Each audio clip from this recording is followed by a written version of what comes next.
এই লেকচারটি IELTS speaking এবং writing as well as spoken ইংলিশের জন্য খুব বেশি জরুরি। সো শুরু করা যাক। কলোকেশন ব্যাপারটা কি? কলোকেশনটা হচ্ছে যে pair or group of words, দুইটা অথবা তার বেশি ওয়ার্ডস নিয়ে হয়ে থাকে, যেগুলা সাধারণত নেটিভ স্পিকাররা ব্যবহার করে থাকে, রাইট? আমরা এক্সাম্পল দেখব। আমাদের এটা কেন জানা দরকার? আমাদেরকে একটা ন্যাচারাল ভাইব নিয়ে আসার জন্য, আমাদের ইংলিশ ওয়ার্ডসগুলোকে ন্যাচারালি ব্যবহার করার জন্য, আমাদের এইগুলো করলেই তো আমাদের ব্যান্ড স্কোর বাড়বে। তারপর হচ্ছে রিডিংয়ের ক্ষেত্রে অনেক বেশি কাজে পড়ে, যেমন আমরা রিডিংয়ের ক্ষেত্রে বিভিন্ন সময় ফ্রেজগুলো দেখে থাকি, রাইট?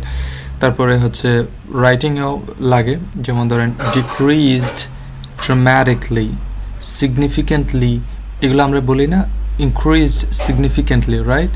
তো এইগুলোর ক্ষেত্রে লাগে। এখানে টাইপসও আছে, আমাদের যে আইএলটিএস-এর জন্য কিন্তু টাইপস বা স্পোকেন ইংলিশের জন্য আমার টাইপস এনে যেন বলতে হবে, নট নেসেসারি, বাট এই যে টাইপসগুলো আছে জাস্ট আপনি এক্সাম্পলগুলোর দিকে ফলো করেন। লঞ্চ এ প্রোডাক্ট, লঞ্চ মানে হচ্ছে মার্কেটে যে কোনো কিছু প্রকাশ করাকেই লঞ্চ বলে। এ প্রোডাক্ট, এ অ্যাডজেক্টিভ, কি যেন আর্টিকেল, আর product the noun. Launch a product, play a joke, right?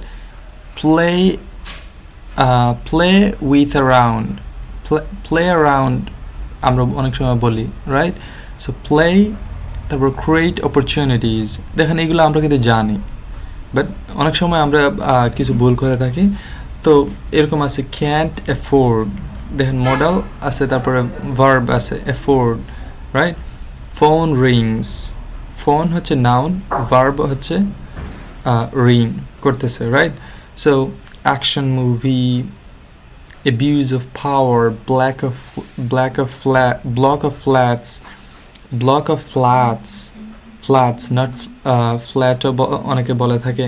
MT house, MT promise, তারপর হচ্ছে বয়েলিং হট, এরকম অনেক কিছু আছে। এই যে এটা আমরা বেশি অনেক সময় বলে থাকি এই যে রাইটিংয়ের ক্ষেত্রে। আমাদের এই একটা এখানে এটা গেল কোথায়, যে ইনক্রিজড ড্রামাটিকলি মানে হচ্ছে ভার্ব, এবং অ্যাডভার্ব এটা গেল এই যে বিকাম ইনক্রিজিংলি মানে তারপরে হচ্ছে grow significantly, arrive on time। সবসময় যে ILOI থাকলে যে অ্যাডভার্ব হবে এমন না, অনেক সময় LOI থাকার পরেও সেটা আপনার অ্যাডভার্ব হয় না। তারপর কিছু ফ্রেজ আছে like burst into tears, run out of money, be filled with horror. So যেমন ধরেন কলোকেশনের কিছু এক্সাম্পলস আমরা, যেমন ধরেন আমরা মেক এ মিস্টেক বলি, আমরা বলি না ডু মিস্টেক। তারপরে আমরা বলি এ ফাস্ট কার, আমরা বলি না নট এ কুইক কার। আমরা বলি কুইক মিল, নট, আমরা বলি না যে ফাস্ট মিল, রাইট? সো এই যে ধরেন কলোকেশনটা আপনি যদি বলেন যে ফাস্ট মিল, আপনার এটা অকওয়ার্ড শোনাবে, right? So quick meal, please ready a quick meal for me, I gotta go to my office as soon as possible.